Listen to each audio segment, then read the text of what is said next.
Little girl fell in an ice hole, but what her grandfather did was amazing.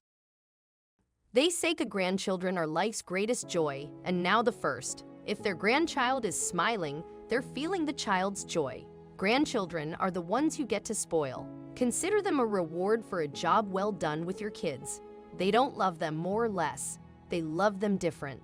I would think that most grandparents would think of their grandchildren as extensions of their kids and love them just as much. The greatest way to express your love to family members is spending time with them. That's simple. Your family won't be with you endlessly, so make as much memories as you can. Grandparents are extremely special. Without them, your parents wouldn't exist and you wouldn't too. Thus, they're part of the reason why you are where you are today.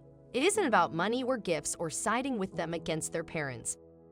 Just be lovable, available, non-judgmental people who are interested in what their grandkids are into. If it's certain style of music, listen to it and enjoy the beat or the tone of the singer's voice so you know what your grandchild is into. No, you shouldn't badmouth the words or the message the singer is singing. If your grandchild likes playing with Brad Styles and you think they look like streetwalkers, don't tell your grandchild that. Instead, ask them the name of their favorite one and what the doll's backstory is. If your grandchild is into dance or sports or singing lessons, attend their games. Go watch their dance lessons if allowed. A heroic man in the US died after he jumped into a frozen lake to save his granddaughter, who had fallen under the ice while walking her dogs, his family said. When 10-year-old Melia White fell through the ice, Carlos Serafin didn't think twice about risking his own life. Loved ones said a man lost his life after jumping into a frozen pond to save his granddaughter near Charleston. The tragic incident happened as two sisters, 8 and 10, walked their 6 dogs on Saturday morning. 2 puppies ran away from them toward the frozen pond, and the 10-year-old girl, Melia White, followed it, assuming the block of ice was thick enough, recalled family members. The ice wasn't, and it collapsed, plunging the 10-year-old into freezing water. Bailey, the 8-year-old, shouted for help and ran toward the house. Carlos Serafin, age 31, rushed to the pond and jumped in to save the girl. Serafin's husband, Bill Kawah, said they were both legal guardians of the girls, who are the biological children of Kawah's oldest adopted daughter. Kawah said his instinctive rush to save her says so much about the person he was. He didn't think, he just did, and it showed until his last breath, he told NBC News. Carlos had jumped into the pond with a broomstick in an effort to save Malaya, but she was already under the ice, and he also got sucked under. Bill busted the ice to try and get them both, but couldn't find them. The dogs were also in the pond trying to rescue all. He then used a long dog leash to throw to Serafin in hopes that he could pull him but couldn't reach it. I threw it at him and he said, "I can't see it anymore." "I can't see Bill," a tearful Kawah, 47, recounted. "I could just see him going under and I just couldn't get to him." The family dialed 911 and rescuers with the Lincoln Fire Protection District and Charleston Fire Department rushed to the scene. They pulled out the girls at 8:06 a.m. and the man at 8:15 a.m. before rushing him to the hospital, said officials. Bailey was able to visit Malaya yesterday and they let her pick out a blanket. She chose this blanket because Malaya loves foxes, deer and raccoons, but especially foxes. Carlos Serafin passed away at the hospital while the doctors managed to get the girl's heart pumping. She remains in critical condition, according to authorities. Mela is not showing any brain activity, only seizures. Her heart and lungs are working, said the family. Doctors tried to revive Surface as well, but they said he was under the ice for too long and he was not able to be revived. Melissa still has brain swelling. That's the bad news. Some better news. Her lungs improved more overnight. They'd taken her off the medication that kept her paralyzed. She is still on medication for brain seizures, though her heart, liver, and kidneys have all improved. She's not conscious yet, but has a gag reflex now, which is good.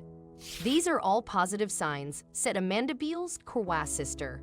The family also confirmed that one of the family's dogs died in the ice break. Addressing the tragedy, Charleston Fire Chief Steve Bennett said that frozen ponds often pose life-threatening dangers because most people are unaware of the danger's heritage. Others not to step on the frozen pond. People, unless they have any experience or training, don't really think about it. They just see eyes and they think, "Oh, it's thick enough," said Bennett. "A good rule of thumb is if it's less than 4 inches, you probably ought to stay off of it." Sarafin, a former restaurant manager and stay-at-home dad, was in bed when he heard the commotion and immediately put on sandals to run to danger, family members said. "That's what made him Carlos. He was a very spontaneous life," said Amanda Beals, Kawhi's sister and the girl's great-aunt. "It truly showed until his last breath. He didn't have a care in the world. He just wanted to take care of others. Carlos definitely died a hero. You know, that's just who he is. He would do anything for his girls. He would do anything for his dogs. He would do anything for anybody," she said. "It truly showed.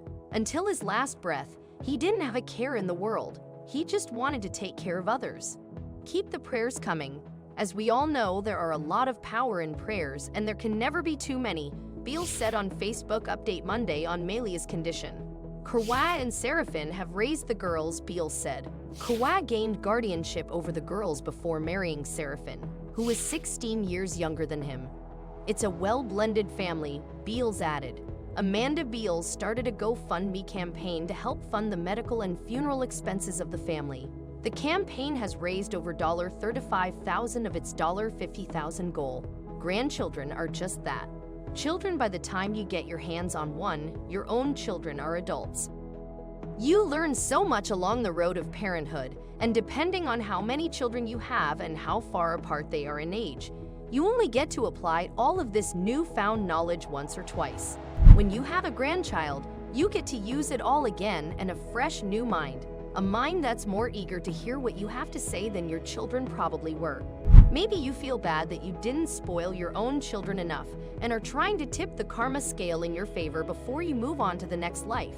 Whatever reason you choose to accept, being a grandparent has perks that a parent doesn't get. For one, you get to keep them for only a few days and at a time and then give them back. This is most parents' dream. You can give them all the cake, candy, and ice cream you denied your own children, which may result in easing a guilty conscience. Grandchildren will believe almost anything you tell them. Unlike their parents, they'll probably listen the first time you ask them to do something and do it without complaining again. Unlike their parents, there are many cultures that revere their elders for their experience and wisdom. They are placed on a pedestal and hold the highest rank in their society. Unfortunately, here in the United States, we have created a thriving industry based on the idea that our elders are disposable. We send them out to pasture because we don't want to change their diapers the way they changed ours. When children are still small, they depend on their parents completely. But as they grow older and become more independent, the parents' role is diminished, which can make them feel like they're no longer needed. With the birth of grandchildren, grandparents once again have a role as a nurturing caregiver, which can be very fulfilling. Adult relationships can be complex and demanding, but relationships with babies and kids are simple and easy to maintain. There are also social and cultural factors that can influence an individual's desire to be a grandparent. 1 month ago, 10-year-old Melia White fell into an icy pond while trying to rescue her dogs from the ice. Her grandfather, Carlos Sarafin, died trying to save her. White was hospitalized in Peoria with no brain activity and needed machines to help her heart beat and her lungs breathe. She's been in the hospital ever since. Now one of her family members is giving an update on her recovery. Amanda Beals, White's great-aunt, said in a Facebook post that White was removed from a ventilator on Saturday and is doing amazing. White is conscious, moving her arms and legs, and trying to get out of the chair she's placed in for several hours per day. White is also attempting to talk, although such attempts are emotional for her. It hurts to see her so emotional. However, I'll take that over anything because it shows that she recognizes us and that she's a fighter and is trying her hardest to communicate, Beals said. She's a tough little girl and will come out of this with flying colors.